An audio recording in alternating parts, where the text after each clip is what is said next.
ചക്ക എന്ന് കേൾക്കുമ്പോൾ തന്നെ കൊതി തോന്നും. ഓരോ നാട്ടിലും ഓരോ രീതിയിലാണ് ചക്ക പാചകം ചെയ്യുന്നത്. ചക്കയും കട്ടൻ ചായയും മഴക്കാലത്ത് ഉഗ്രൻ കോമ്പിനേഷനാണ്. അർജുൻ കല്യാട് കണ്ണൂരിലെ കുടുംബശ്രീ ചേച്ചിമാർക്കൊപ്പം ചേർന്ന് ഒരു അടിപൊളി ചക്ക വിഭവം തയ്യാറാക്കിയിട്ടുണ്ട്. കാണാം. മഴക്കാലത്ത് കഴിക്കാൻ വേണ്ടി പറ്റുന്ന ഒരു അടിപൊളി വിഭവം ചക്ക, നല്ല കട്ടൻ ചായ, അടിപൊളി വൈബ്.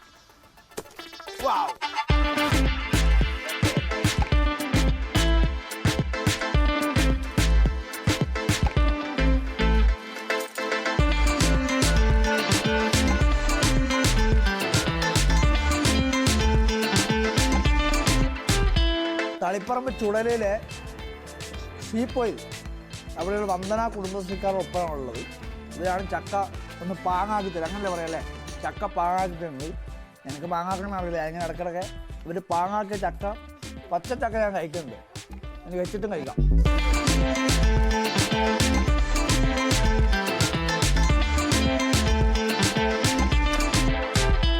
ഐശ്വര്യമായിട്ട് അങ്ങ് തീ വെച്ചോ, എന്നിട്ട് പാലും കാച്ചിട്ട് തുടങ്ങാം.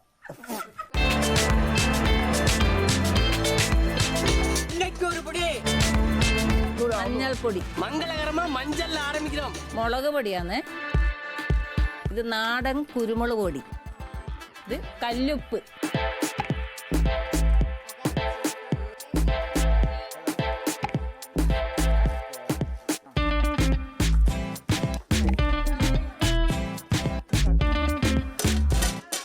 തേങ്ങ, വെളുത്തുള്ളി, പച്ചമുളക്, കരിവേപ്പില, ഇതെല്ലാം മിക്സിയിലിട്ട് ഒന്ന് ചെറുങ്ങനെ അടിച്ച് ചക്കയിൽ ഇത് നല്ലോണം ഇളക്കുക.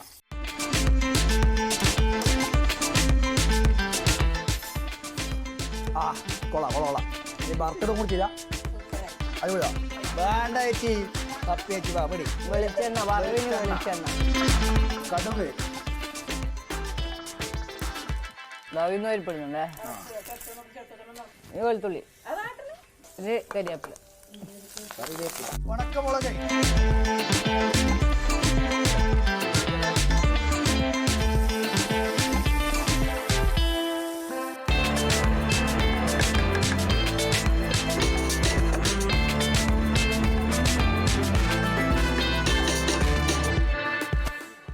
കുടുംബശ്രീ ചേച്ചിമാരോടൊപ്പം പറിച്ച് കുടുംബശ്രീ ചേച്ചിമാരൊപ്പം ചക്ക വെച്ച് ഇപ്പോൾ കുടുംബശ്രീ ചേച്ചിമാരൊപ്പം ചക്ക കഴിക്കുകയാണ്.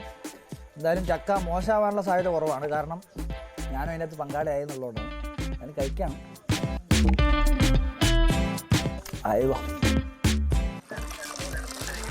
ഇപ്പം നാടൻ ആംബിയൻസ്, ചക്ക, കട്ടൻ ചായ, നല്ല മഴ, അതൊക്കെ ഒരു വൈബിളല്ലേ, സെറ്റാ.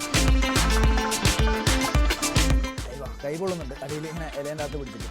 ഇതിനകത്ത് തേങ്ങയൊക്കെ അരച്ചിട്ടാണ്, തേങ്ങയും പച്ചമുളകും ഒക്കെ കൂടി അരച്ചിട്ടാണ് ഇതിൻ്റെ പ്രധാനമായിട്ടുള്ള ടേസ്റ്റ്. പിന്നെ ചക്കയൊക്കെ ഇപ്പോൾ കാര്യത്തിൽ കുറേ പണിയുള്ളതാണ്, അതുകൊണ്ട് തന്നെ ആരും മെനക്കെടാറില്ല എന്നുള്ളതാണ് എൻ്റെ പ്രധാനമായിട്ടുള്ള കാരണം. എന്തായാലും അടിപൊളിയാണ്, നല്ല രസമുണ്ട്. വീഡിയോ ജേർണലിസ്റ്റ് നിമേഷ് ചെറുപേഷിക്കൊപ്പം reporter Arjun Kalyad in reporter Kannur. Arjun Kalyad നമ്മളെയൊക്കെ അങ്ങ് കൊതിപ്പിച്ച് കളഞ്ഞല്ലേ. കാരണം ഇപ്പോൾ ഈ മഴ പെയ്യുന്ന സമയത്ത് ചക്ക വേവിച്ചതും അതിൻ്റെ കൂടെ ആ ചക്ക വേവിച്ചത് ഒരു പ്ലേറ്റിലോട്ട് അങ്ങോട്ട് എടുക്കണം. ഇപ്പോൾ വാഴയിലയിലാണെങ്കിൽ വാഴയില, എന്നിട്ട് അതിൻ്റെ നടുക്കോട്ട് കുറച്ച് നല്ല മുളകിട്ട മീൻകറി അങ്ങോട്ട് ഒഴിക്കണം. എന്നിട്ട് അതങ്ങോട്ട് കുഴച്ചൊരു കഴിപ്പെന്ന് പറഞ്ഞാൽ അത്രയും ടേസ്റ്റ് വേറെ ഒന്നുമില്ല. നമ്മുടെ ആര്യ പറയുന്നു, ഈവനിങ് ഷോയിൽ എന്നും അർജുൻ കല്യാടിൻ്റെ ഒരു സ്റ്റോറി ഉണ്ടാകുമല്ലോ. അർജുൻ്റെ സ്റ്റോറികളെല്ലാം പൊളിയാണ്. ഒരു